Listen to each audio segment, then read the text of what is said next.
এই যে জার্মানিতে আমরা পথে যেতে যেতে যে ফুলগুলো দেখি, এই ফুলগুলোর একটা বিশেষ বৈশিষ্ট্য আছে। আপনি লক্ষ্য করবেন যে দেখেন মাঝখানটায় লাল, চারপাশ দিয়ে হলুদ বা কমলা গাঁদা ফুল, এটা আমাদের দেশি ফুল।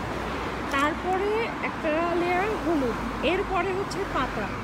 মানে আপনার দেখলে মনে হবে যে এটা একটা সাজানো ফুলের ফ্লাওয়ার ভাস, যেটাকে আমরা ইংরেজিতে বলি ফুলদানি। হ্যাঁ, বড়। তো এই জিনিসগুলো আসলে ওরা সবসময় এরকম করে থাকে। এটা আমার কাছে খুবই ইন্টারেস্টিং লাগে। এই যে দেখেন পাশে আরেকটা আছে, এটার মাঝখানের কম্বিনেশনটা দেখেন, মাঝখানে গোলাপি, তারপরে হলুদ আমাদের দেশি গাঁদা ফুল, এটা তারপরে আরেকটা হলুদ ফুল, এরপরে হচ্ছে সবুজ।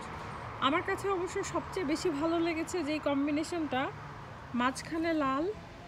এই যে দেখায়, এইটা দেখেন, এই কম্বিনেশনটা দেখেন, এটা হচ্ছে মাঝখানে লাল গোলাপ, তারপরে হচ্ছে কমলা রঙের গাঁদা, তারপরে হলুদ, তারপরে সবুজ। এইটা আমার কাছে সবচেয়ে বেশি সুন্দর কম্বিনেশন লেগেছে। তো যার জন্য এইগুলো আসলে দেখতে খুবই ভালো লাগে। আর একটু কাছ থেকে দেখায়, মাঝখানে লাল, তারপরে কমলা রঙের গাঁদা ফুল, তারপরে হলুদ রঙের ছোট ছোট ফুল, তারপরে এই যে পাতা।